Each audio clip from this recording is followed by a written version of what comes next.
All right, what is good, ladies and gentlemen, is the Master Reviewer back again with another review, and today we are doing a review for Arthur Christmas. This is the second to last Arthur film that I'm doing a review for. After this, I just have Pirates, Band of Misfits, whenever that's going to be. I think after this, I'm actually going to try to, I'm going to switch my schedule around a bit more to try to get more. I know I keep saying this like every few weeks. I end up saying like I'm switching my schedule around to allow for more show and anime reviews, but yeah, I'm trying to make things more efficient, and so anyway, we are doing a review for this film, and the only background I really have for this film to really mention is that I used to see a lot of trailers for this film. Like I remember when I don't remember if it was around the time that came out, but I did see, I used to have a car, my family used to have a car that was able to like play CDs, and so we would, a lot of the time we would play CDs in the car, and it would play some trailers before the actual movie,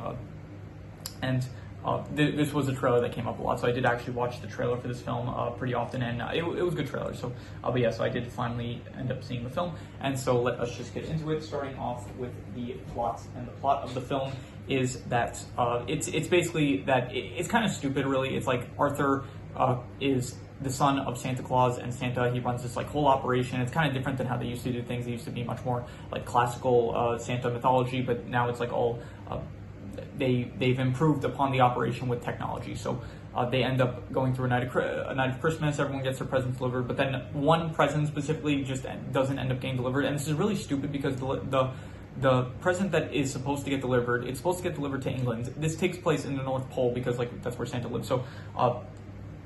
So England is pretty close to the North Pole, but for some reason they can't get. I'm assuming you have all this technology. You wouldn't have like just one drone or something that could deliver the present, or even just like send an elf out or something. You could take the sleigh. They say we can't take the sleigh because it's already gone so many miles, however many miles it traveled. So it's like any more it could damage it. It's like why would it damage it? Like you travel I don't know 100 kilometers in a car, going like 10 kilometers more is not going to really do anything to it. So yeah, it's like really stupid that they couldn't come up with an easier solution. But anyway, so the film is that basically Arthur, he is committed to getting this present back to the girl that wrote the letter to Santa. So yeah, that's the film. Along the way, he is helped out by Grand Santa, who is who was a previous Santa Claus, who was also his grandpa. And throughout the film, there's like themes of old versus new, where Grand Santa, he kind of wants things to, he's like, oh, the old ways they work, and I'll prove that they work by delivering this present, where he hides that fact from Arthur. So there's like a reveal kind of halfway through the film where he finds out that Grand Santa's only doing this like for his own selfish purposes. And then you have Santa Claus himself, who is not really the best Santa Claus. He is kind of not the best at his job because of the fact that he's not the one that's really in control of everything, and that is more so being done by Stephen Claus, who is actually voiced by Hugh Laurie. For some reason, I looked at the cast for this film before watching it, and I thought that Hugh Laurie was the one voicing Santa, and then when I was like watching the film, I was like, hey, this kind of weird. It really doesn't sound like Hugh Laurie. And then I rechecked and I was like, oh, it's Stephen. And then I listened to Stephen, and he does sound a lot more like Hugh Laurie. So so Stephen is the one that's like pretty much in charge of the whole operation stuff. He is the one that is understands all the technology and all the sections and divisions of all the elves and stuff. And so yeah, there's like a back and forth, I guess not philosophical debate about it. It's like there's themes of like what's better, to do things the old way or to do things the new way. And it's like kind of by the end, there's I guess they resolve it by kind of implementing both ways, where Arthur becomes the new Santa, and Stephen is the one that ends up he's like the chief of operations, something like that. So yeah, you also have an elf. This is a kind of hard name to say. Bryony. It's spelled Bryony. So Bryony, she is an elf that is she's a gift wrapping elf, but she ends up going along with Arthur and Grand Santa in order to help deliver the present to the girl. The girl is named. Let me see here what the girl's name is. The girl's name is Gwen Hines. So yeah. So overall, the plot it's really stupid because of the fact that like. They couldn't come up with an easier way to deliver the gift. They end up like going to Canada for some reason, which is the wrong way that you're supposed to go from the North Pole. So they go to Canada, and they end up in like Africa somehow, and then they're in Mexico. So it's like I'm wondering, why are you ending up in all these random places? So, but anyway, the plot it's still interesting like what they do throughout the film. So I'll give the plot like a 6 out of 10. I'll say like it's above average. It's just kind of stupid. I think I'll say it now. I'll say the worst thing about this film is the stakes. I really think that the stakes are very low because the entire film they're saying, oh, it's just one present. It's just one kid that didn't deliver the presents, and they try to like artificially raise the stakes by having the elves say like, oh, so you don't care about one child because one child didn't get their present. And realistically, like one child is not going to do anything to like ruin the image of Santa or something like that. So I thought that the worst thing about this film is probably the stakes, and so because of that, I'm going to actually just rate the worst thing now. So I thought the stakes were, I'm going to say pretty bad. I'm going to give it like a 3.5 the stakes. I thought the stakes of the film were pretty bad, and so yeah. In terms of the characters, I thought Arthur Claus he was a good lead character. I did enjoy him, and as well as Brioni, I also thought that she was good. She didn't really play as much of a central role that I thought she would play, but yeah. Grand Santa, I really like Grand Santa. I did not think going into this that he was going to really play it, but I didn't like really have any context for this film going into it, but I didn't see, like, I think I saw Grand Santa on the poster maybe of the film, and I just didn't really think that he was going to play a big role. And at the start of the film, I thought he was just going to be like at the start, and then it was going to be Arthur and Brioni that just, they kind of go on their own, adventure. But Grand Santa actually does play he is a pretty big character throughout the film, and I thought he was great, very enjoyable, very funny. He had like the best lines in the entire film. I thought Santa himself, Malcolm Claus, I thought he was like, I don't know, like he was pretty incompetent throughout the whole film, where it's like he couldn't really do anything by himself. He needed Stephen's help, he needed his wife's help, Margaret Claus, and he just really was not a great Santa. And then he was like blaming Stephen for all the things that were going wrong, so I didn't really think that he was a great character. But Stephen, however, I thought Stephen was great, voiced by Hugh Laurie, who is just an excellent voice actor.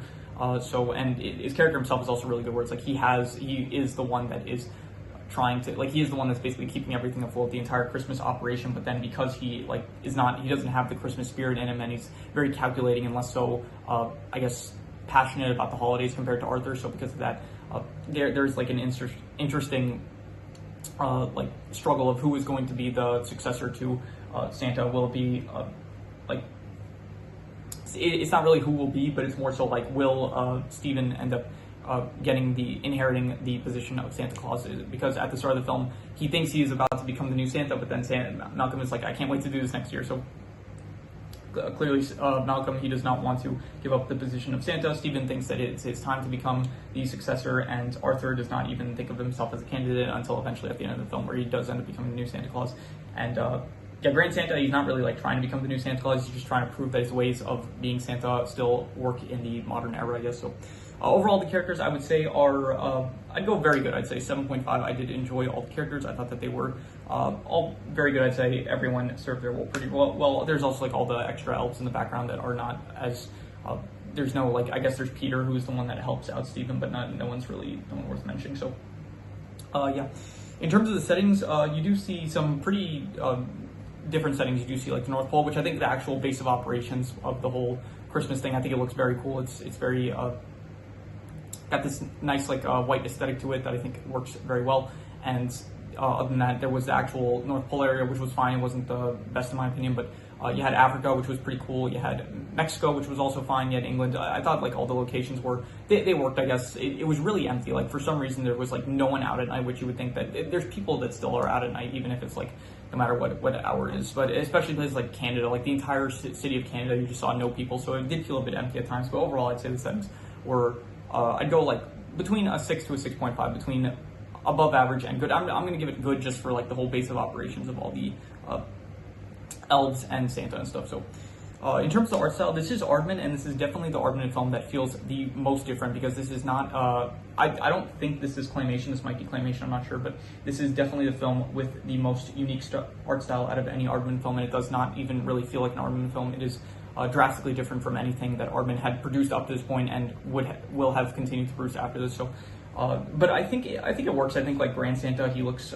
pretty good in the art style. Arthur as well. Stephen, they all look fine. I think Malcolm Claus looks a bit not the best, as well as like the elves. The elves also, like, they went with a pretty interesting design for the elves, where they're all like really short and stuff, and they all got these. I don't know. It's like a pretty distinct looking design for the elves, but I think all of it works, and so I'm gonna give the art style I'll go like I'll say like between a 6 to a 6.5, and I will be, I'm gonna be harsh. I'm just gonna call it a 6. I'm gonna say it's above average. So yeah, in terms of comedy, there was actually a lot of really good jokes in this film. I actually did think that, especially from Grand Santa, like whenever he's talking about like I know mentioning like him being Santa in like World War III and stuff, when he's talking about feeding elves to like lions and stuff. Like Grand Santa had a lot of good funny lines. Arthur as well, when Arthur like realizes that they forgot a present, and then Stephen says like, do you want to wake up the whole North Pole? And then Arthur's like, yeah, that's a good idea, and then he starts shouting it even louder. So I did actually think that the comedy was I would say between a 7 to a 7.5. I'd say between pretty good and very good, and I'm gonna be harsh, I'm just gonna call it pretty good, but the comedy is definitely, it is pretty good comedy. So in terms of the drama, I once again, like the drama is like really bad. I guess it gets more so better during the end, where because Grand Santa and Arthur and what's her name, Brioni, I don't know. I think maybe they called her. I don't remember what they called her in the film, but I think they called her something else other than Brioni. So because they're like going to all these places like Canada, Mexico, where else? The place in Africa, and then they go back to England. Like they're going to all these places, and then people think that it's a UFO and stuff. So they do end up creating the risk of the whole Santa operation being exposed. And I guess when that happens, the stakes are raised kind of. So I will give the drama, I guess it's decent. I guess like a 5.5, but it's not definitely, just once again, the stakes being so low with like, oh, the stakes are, if we don't deliver this one present, then this girl, she's going to be sad, and then she won't believe in Santa. And it's like, that's it, that's all. Like, I didn't think that the stakes were great, but I already mentioned that was going to be the next category, which the worst thing, but I already said that I thought the stakes were pretty bad, so yeah. In terms of the best thing, I would say the best thing is probably, I would say either Grand Santa. I thought that he was just a great character, or I would say the whole elf operation. I actually thought the elf operation was really good, very cool. The whole scene where it's like you had the elves actually like sneaking into the house and stuff and delivering the presents, I thought was all very good. But I am going to give it to the character of Grand Santa. I actually do like his character a lot. I would say very good for his character, 7.5. Also, I gave the characters, I guess, a 7.5, but I thought that probably Grand Santa was the best character, so I'm just going to give it a 7.5 for, I guess, both Grand Santa and the rest of the characters. So yeah, any extra notes I have? Let's see here. I did think that Gwen, the voice actress that voices Gwen Hines, I thought that it was the same voice actor that voices Peppa Pig, and I did look it up, but sadly that is not the case. So I'm surprised that they didn't use you would think like these are elves and they have like a lot of good technology and stuff. I'm surprised they don't have like tranquilizers, because the kid does wake up while Santa's delivering a gift, and there's like a whole scene where it's like they have to like perform surgery on like on a toy box in order to make sure that it doesn't start making noise and stuff. And I'm thinking like, you don't have like chloroform or something, you don't have like tranquilizers to just put people that accidentally wake up. Like this doesn't happen more often where people like wake up while you're delivering the gifts. So yep. I mentioned it was stupid that like it was so difficult to deliver from the North Pole to England, because it's like right there. It's like, for some reason, why are you going to Canada and then you end up in Africa, and then you go to like you're at a beach near Africa or something, and then at some point you go to Mexico. It's like I'm just wondering like, why England was right there. Why you're at the North Pole? You just like, England is not that far from the North Pole. It's like it's not bordering the North Pole, but it's like it's nearby. So this should not have been as big of an issue as it was.